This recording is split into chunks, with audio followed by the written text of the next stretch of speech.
Naghahanap ng bagong argumento ang kampo ni FPRRD para payagang ibalik siya sa Pilipinas mula sa ICC. Alright, Reaction TV page nagbabalik. Reaction. Napakaganda po ng pag-uusapan natin ngayon mga ka-reaction na narinig po ninyo mga ka-reaction na nakahanap na po ng napakagandang argumento ang mga abogado po ng ating Pangulong Duterte para makabalik po siya ng Pilipinas sa lalong madaling panahon. Siguro na bago nakita po ng ICC na napakapopular pa po ng ating Pangulong Duterte dito sa Pilipinas sa kanyang pagkakapanalo bilang isang mayor ng Davao. Kaya naman mga ka-reaction, marami po ang nag-iisip ngayon ano na ang mangyayari sa mga kalaban kapag nakauwi ang Pangulong Duterte dito sa Pilipinas. Ito po mga ka-reaction, ulitin po natin at ating reaksyon na nito. Huwag po niyong kalimutang mag-iwan ng komento at inyong mga reaksyon dyan sa comment section.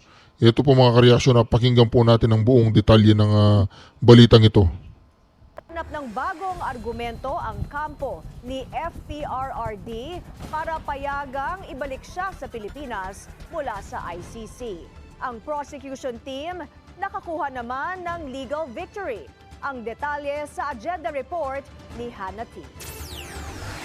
Pinayagan ng ICC ang request ng prosecution na i-extend ang deadline sa submission ng mga ebidensya mula sa witnesses sa kaso ni dating Pangulong Rodrigo Duterte. Sa halip na May 9, pinayagan itong iurong sa July 1. Kabilang na riyan ang mga hiniling ni ICC Prosecutor Karim Khan na wag munang isapubliko ang pagkakakilanlan ng ilang testigo. Ay naku po, dito mga ka-reaction. Nakikita po natin dito na si Karim Khan na isang prosecutor na may kasong pangmumolestya o sexual harassment, talagang bumabanat pa dito mga ka-reaction. Ang ginagawa po nila ay dinidelay po nila. Delaying tactics po mga ka-reaction dahil wala naman po talaga silang malinaw na ebidensya o mga testigo laban sa Pangulong Duterte. Kaya naman ang ginagawa po nila ay delaying tactics para mapatagal po ang Pangulong Duterte sa kulungan at wala naman talagang matibay na ebidensya para siya kanilang ikulong ng napakahabang panahon na po. Magtatatlong buwan na po yata nakakulong ang ating Pangulong Duterte. At itong si Karim Khan, parang mauna pong makulong ng umasintensyahan. Mauna pong masintensyahan sa Pangulong Duterte. Ito po mga ka-reaksyon panoorin at pakinggan po natin ang buong detalye. Dahil sa banta sa kanilang kaligtasan. Nakasaad sa Rule 81 Section 4 ng ICC na pwede itong hilingin kung may objective risk sa testigo. Wala namang pagtutol ang kampo ni Duterte at ang kinatawan ng mga biktima tungkol dito. May tatlong mahalagang petsa na ngayon. Sa July 1 na ang deadline ng ICC para sa lahat ng ebidensya laban kay FPRRD. Bago niyan, may June 16 at June 20 deadlines para sa mga hiling na itago ang pagkakakilanlan ng testigo o ebidensya. Ang mga ito ang naglalatag ng daan sa susunod na steps sa ICC case laban sa dating Pangulo, kung saan tutukuyin ng judges kung may sufficient basis ba para tuluyan ng ituloy ang paglilitis laban sa kanya. Ibinahagi naman ni dating Chief Presidential Legal Counsel Salvador Panelo sa programang At the Forefront ng Bilyonaryo News Channel na may naging kaso na raw sa ICC na binalik sa home country ang isang akusado. Una nang nanindigan ng Duterte camp na may irregularidad sa pag-turn over kay FPRRD sa ICC at dapat siyang iuwi dito sa Pinas. Sabi ni Panelo, may isang foreign national umano na hiniling ang ICC sa Italian government na maaresto dahil din sa kasong crimes against humanity, pero may nadiskubreng pagkakamali sa naging arrest sa kanya. Inaresto. Dalawa kasi yung version. Yung isa, ibinalik. Pagkatapos, when they discovered na there was an irregularity in the arrest, ninalify nila. Ang nag-nullify is Yung ICC. Italian government. Yung Italian government. Okay. The first version is that pumunta sila sa Hague, eroplano nila, kinuha nila, binalik nila. Yung second version is hindi nila binigay sa ICC kung hindi ibinalik sa foreign country of origin. So dalawang magkaibang cases to? Dalawang individuals? Hindi, dalawang version. Dalawang version, yung isa, isinuko, kinuha. Yung second version, the same accused. binalik. And I think they also Hindi pa binabahagi ni Panelo kung anong specific ICC case ito at wala pang kumpirmasyon mula sa International Tribunal kung sino ang tinutukoy niyang akusado. Para sa agenda, Hannah T. Naku, mga ka-reaction, para yatang maaga pong mapapauwi ang Pangulong Duterte dito sa Pilipinas sa nangyayaring yan. Unang-una, itong si Camirca na isang manyakis di umano, talaga naman talagang nauubusan na po sila ng tinatawag nating kasinungalingan para makapagpatuloy po o maipagpatuloy po nila ang pagkakakulong ng ating Pangulong Duterte dyan sa dahig, mga ka-reaction.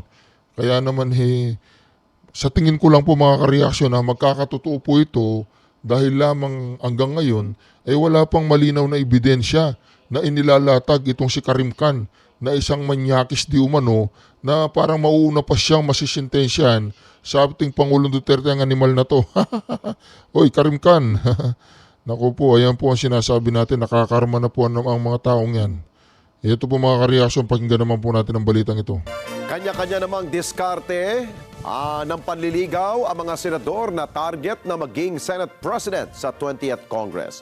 Pinakamalakas ngayon ang Duterte Bloc sa Senado na may pinakamaraming bilang at inaasahang makasusungkit umano ng pwesto sa liderato ng Senado. Mean Corvera sa balita. Naku, yan po ang sinasabi natin dyan, mga ka-reaction. Pinakamalaki daw po ang Duterte Bloc sa nangyayari po ngayon. Medyo tumigil po ang ating camera, huwag nyo na lang pansinin. Pero mga ka-reaction, ang Duterte Bloc ngayon ang tinuturing lang siya sa pinakamalaking grupo dyan sa Senado na kung saan kakatakutan po yan dahil lalaki pa po yan. Marami pa pong makikisama dyan dahil hindi pa nababanggit dyan yung mga bilyar. Hindi pa nababanggit dyan ng katulad po ni Subiri, ni Cayetano, yung dalawang Cayetano. Parang kaalyado din nila ang mga yun, mga ka-reaction. Kaya naman, mga ka-reaction, makikita po natin dito na talagang hanggang sa Senado po, mga ka-reaction, ay mahihirapan na si Bongbong Marcos. Ang kanyang pagpapadala sa dahig sa ating Pangulong Duterte ay isang masalimut sa kanyang legasiya at makikita po natin, mga ka-reaction, na talagang patuloy na gumuguho na po ang kapangyarihang Bongbong Marcos. O masasabi po natin na matagal nang gumuho dahil siya'y isang di umano, hindi naman siya ang administrasyon. Sabi nga ng kanyang kapatid na si Amy Marcos na ang administrasyon ngayon, ang Araneta at ang Romualdez. Kaya naman, mga ka-reaction, makikita po natin dito na tama ang sinabi po ng mga political analysts na si Bongbong Marcos ay dahan-dahan na pong iniiwan ng kanyang mga taga-suporta dahil dahan-dahan na rin pong nawawala ang kanyang poder. Ituloy po natin ang buong detalye. Nagsimula na umano ang panliligaw ng mga senador na nag-aambisyon na maging susunod na Senate President sa Senado pagpasok ng 20th Congress. Kinumpirma ni Senador Bongo na kinakausap na ngayon ng kampo ni na incumbent Senate President Francis Escudero at Senator-elect at dating Senate President Vicente Soto ang Duterte Bloc sa Senado. Pagpasok ng susunod na Kongreso sa ikatlong linggo ng Hulyo, mapapabilang sa Duterte Bloc sina Go, Senador Ronald Bato de la Rosa, Robin Padilla, Amy Marcos at si Senator-elect Rodante Marcoleta. Initially, nagkausap rin po kami, nagkabatian rin po during the proclamation.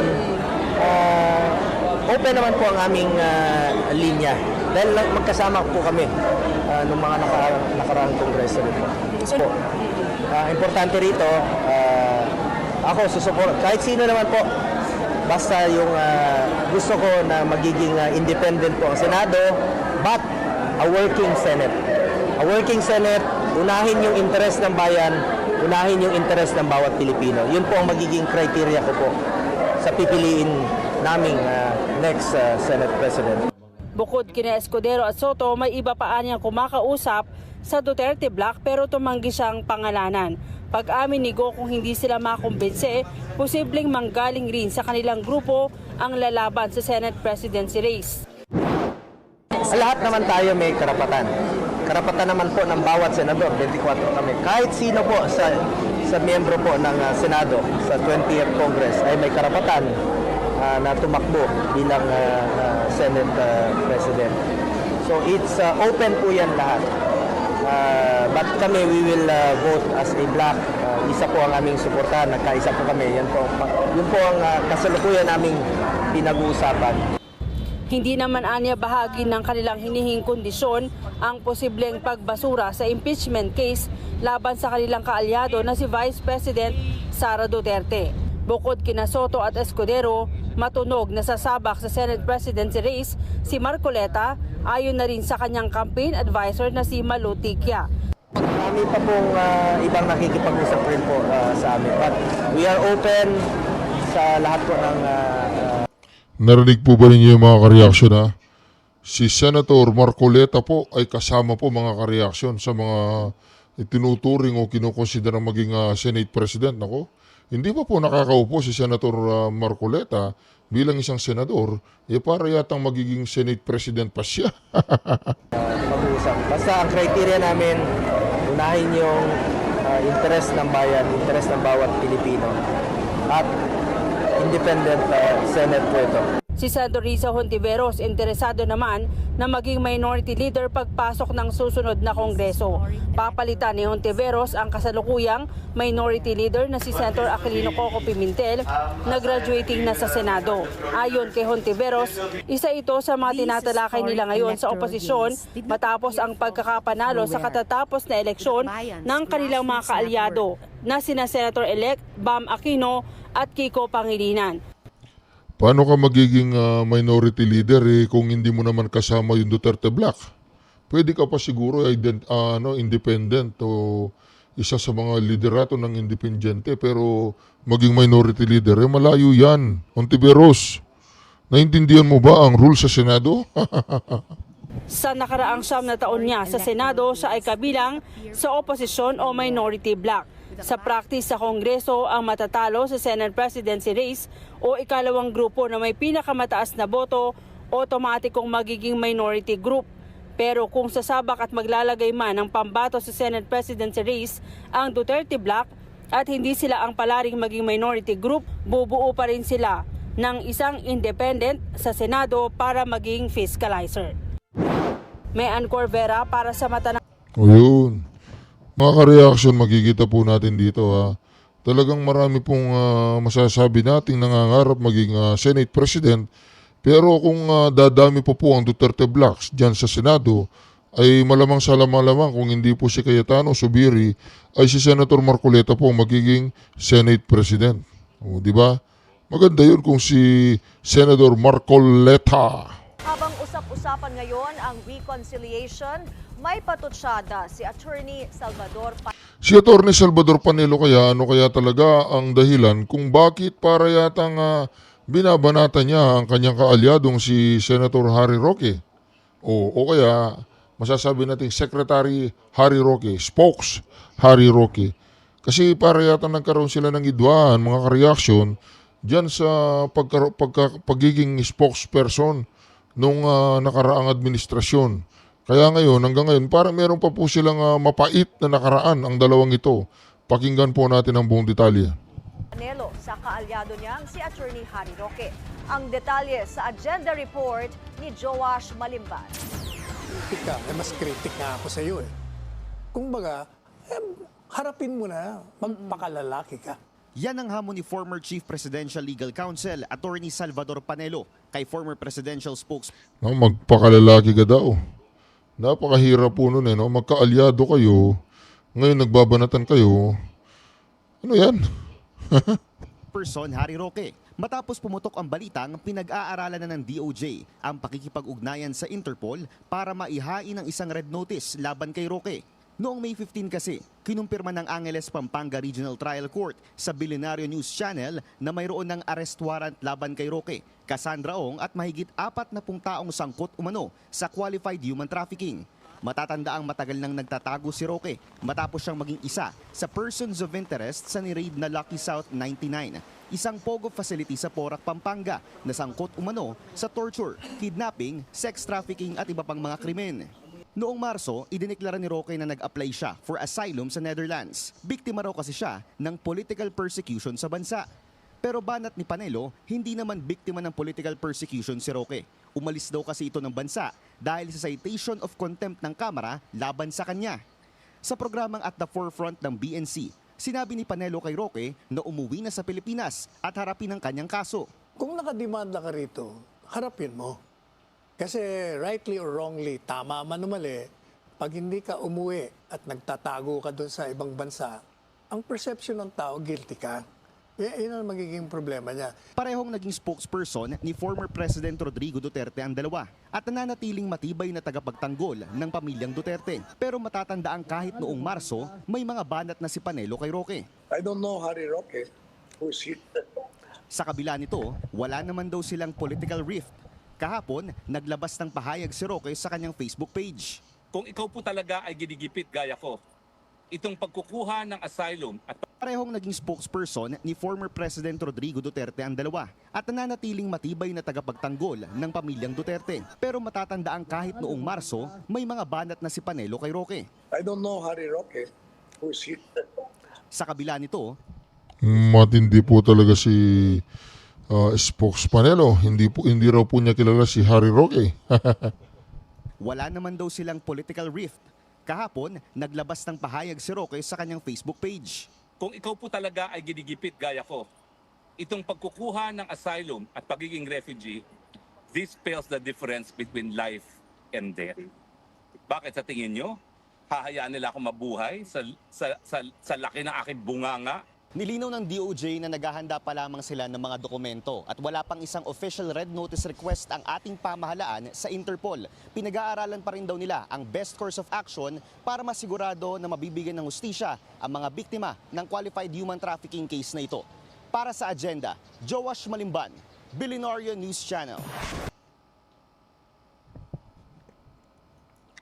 Naku po, talagang tumitindi po ang away ni Senator Harry Roque, Senator Spokes Harry Roque at saka si Spokes Panelo.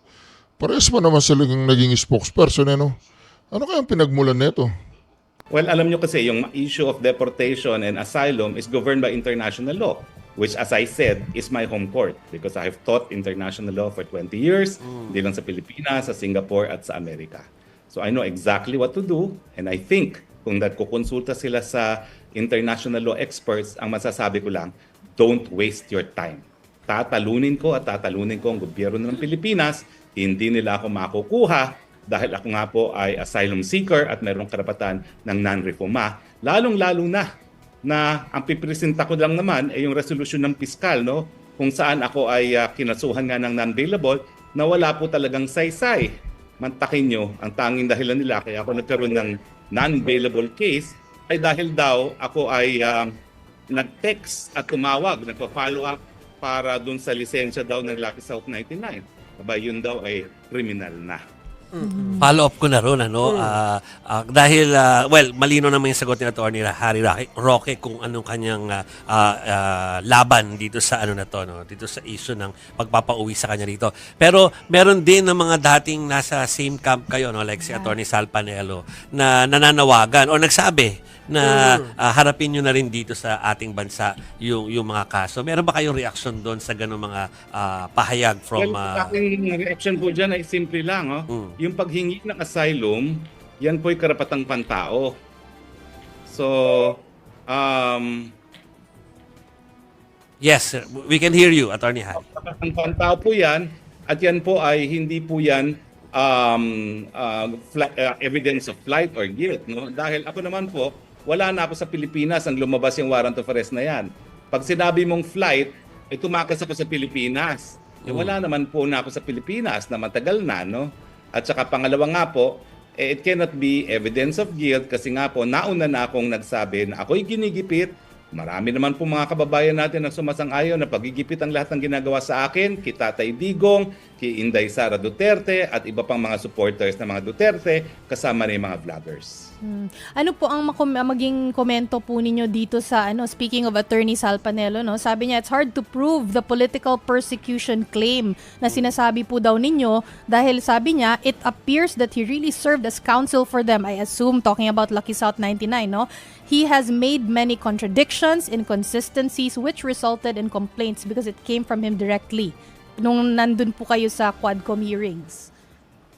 Well, I think that's gross ignorance of what asylum is, no? So I will not even bother to answer observation from someone who's completely ignorant about the nature of asylum. Sir, how are you with Attorney Sal? Well, ako, di ko siya pinapansin, pero, you know, I understand where he's coming from. Kasi kung maalala nyo, when I initially resigned in 2019, to run for the Senate and hindi natuloy because I had the heart attack, he volunteered to replace me. No? And ako naman, thank goodness merong replacement sa akin because being a spokes was a thankless job. Pero nung nagkaroon ng COVID at sinabi ni Sal Panelo na ang gamot sa COVID ay saging, tumawag mismo sa akin ng Presidente at sinabi, pwede ba bumalik ka na? At iniisip ko naman talaga na kung lahat ng tayo maniniwala na saging ang gamot sa COVID, as Sal Panelo says, ay saan tayo pupulutin? So bumalik ako, no? So that's all the dealings I've had with Sal Panelo. But ang alam ko talaga, he really wanted to become spokesperson in 2019. And ako naman, ay naku, goodness gracious, alam mo naman yan na Maricel, no? It was such a thankless job. It's not a job that I would aspire for, nor would want to hold on to for a longer period of time. Attorney, alam namin na talagang it's your prerogative, no, na to seek asylum. Pero bakit po hindi ninyo harapin na lang po bilang kayo po ay abogado, magaling na abogado, harapin nyo na lang po ang kaso. Total, yung burden of proof nasa prosecution naman po. Sino ba nagsabing hindi ko hinaharap? Noong makalawa lamang, ako po'y nag-execute na ng motion for reconsideration na ninotaryo dito ng Philippine Consulate. Kalokohan po yung mga nagsasabing hindi ko hinaharap because I'm availing of all legal remedies sa isang resolution mga piskalya na wala po talagang basihan. So I have filed or I will file a motion for reconsideration today or file na siguro today because I'm sure the motion for reconsideration was received by my office yesterday, Monday, and I will have further remedies before our judicial system. Naku po, yun po sinasabi natin mga ka-reaction eh. Kahit mismo sa mga kalihado ng ating Pangulong Duterte, nagkakaroon po ng tinatawag na away-away, no? Ang pinagawayan po nila, saging. Yan. Talagang si Attorney Harry Roque, hindi niya pababayaan na pag saging ang usapan, ay hindi niya palalampasin si Sal Panelo. Anong klaseng saging yan? Yung gamot sa COVID? Pinawalang bisa ng Court of Appeals ang acquittal ni dating Senador at Congresswoman-elect Laila De Lima sa isa niyang dating drug case. Ako, kung pag sinabi po natin pinawalang bisa, yung acquittal ni Laila De Lima ng Court of Appeals, di po ba dapat makukulong na si Laila De Lima? Para yatang mabagal si Torre, ha? Torre, hindi mo ba uli si Laila De Lima? ng CA, hindi raw kasi malinaw ang paliwanag ng desisyon. Bagay na handa naman daw bigyang linaw ng kampo ng dating senadora. Nasa frontline ng balitang yan si Camille Samonte. Pinawalang bisa ng Court of Appeals 8th Division ang pag-absuelto ng Muntinlupa Regional Trial Court Branch 204. So malinaw na malinaw po ang balita na pinawalang bisa yung sintensya o acquittal. Yung pag-acquit o pagpapawalang sala kay Laila De Lima ng Court of Appeals dahil medyo magulo daw yung pagkakababa ng hatol. Mga ka-reaction at meron pa pong napakalaking balita ngayon na yung witness na inaasahan po ng mga prosecutor laban kay Laila De Lima ay para bagang nawawala yung witness. Ngayon, hindi po nila alam kung nagtatago o nakidnap o napatay o ano po nangyari dun sa witness na yun, mga ka-reaksyon. Nawawala po yung witness. Ating senador at ngayon Congresswoman-elect Laila De Lima para ito sa isa sa mga drug cases niya. Sa desisyon na inilabas ng CA, pinabura ng petition for certiorari na inihain ng Office of the Solicitor General para hamunin ang pagpapawalang sala kay De Lima. Iginiit ng CA na tanging pagbawi ng testimonya ni dating Bureau of Corrections Officer in Charge Rafael Ragos ang naging basihan ng Muntinlupa RTC para ma-acquit si De Lima. Si Ragos ang naging key witness sa mga drug cases cases na isinampa laban kay De Lima. Yan ang sinasabi po natin mga kareaksyon. Hanggang ngayon po pinaghahanap po si Ragos. Ngayon ang malaking katanungan po kay De Lima, kung susuko po siya ng maaga-aga o aayaan pa niya si Torre, ay hanapin siya. Palagay ko si Torre, pag si De Lima na ang uhulihin, siguro si Torre sasabihin niya, nagtatago si De Lima hindi ko makita di ba?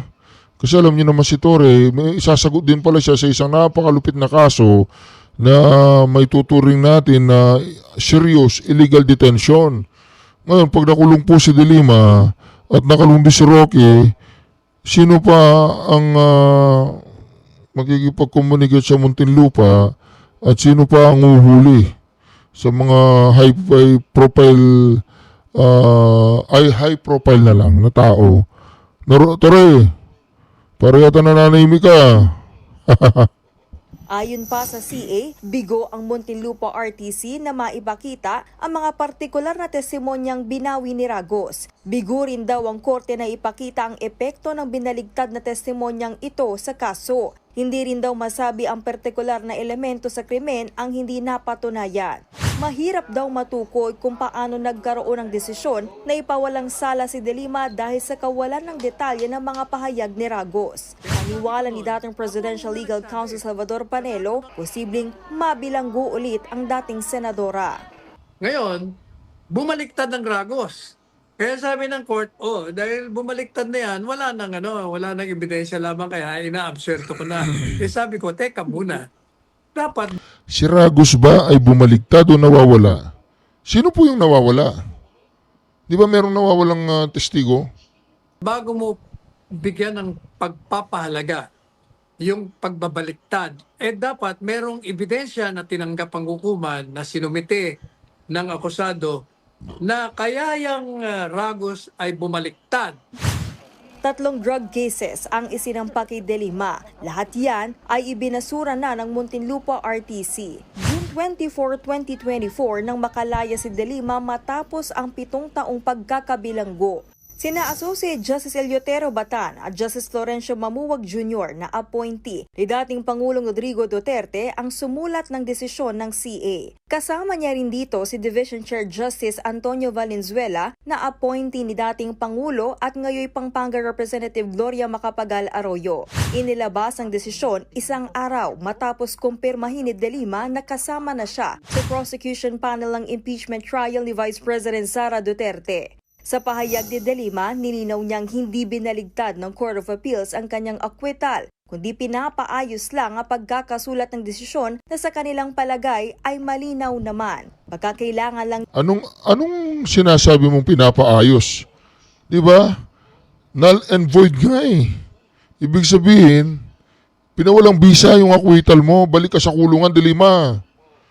Ha? Na balagay ko, nag-enjoy ka na naman no? Daw ituro sa CA ang records na kanilang hinahanap sa pamamagitan ng motion for reconsideration. Nagulat kami kasi alam naman natin na ang acquittal supposedly dahil sa double jeopardy sa konstitusyon. Kami naman naniniwala na yung truth is on our side. Ito naman ay mga basurang kaso talaga. Gagawin. Anong double jeopardy yung pinagsasabi mo dyan? Ang inihiling ng Court of Appeals ay ibalik doon sa pinanggalingan nung tinatawag nilang anong tawag doon? Yung pagsintensya na sinentensyahan siya ng acquittal ay hindi naman double jeopardy yun. Ibabalik mo lang doon at sisiguraduhin na tama. At kaya nga lang null and void null and void. Kailangan ituloy yung paglilitis, di ba? Daw nila ang lahat para hindi ulit makulong si De Lima. Nagbabalita mula sa frontline. Sa palagay po ba ninyo mga ka-reaction makukulong si De Lima o hindi? Ako sa palagay ko makukulong muli si De Lima Kasi ang karma ay hindi lang kay Bongbong Marcos. Ang karma ay kay De Lima din. Hindi kaya nakukonsensya si De Lima? De Lima, totoo ba na ikaw ay konektado sa drug activity dyan sa may Muntinlupa nung ikaw ay DOJ pa? Tanong lang. At kung ikaw man ay kasama doon at ikaw ay may katarantuduang ginawa doon, nakakarma ka. Sana naman yung perang kinita mo doon hindi mo pinalamon sa mga pamilya mo. Kung totoo man na ikaw ay isang drug protector. Tama po ba? Protector. Anyway mga ka-reaction, maraming salamat muli sa pagsama ninyo sa ating napaganda reaction video na ito. Huwag po ninyong kalimutan mag-subscribe, like at i-share ang bawat video natin. Shukran. God bless you all. Protect BP Sara Duterte. Uy, Dilima! Sumugo ka na. Napapaligiran ka na ng mga driver mo.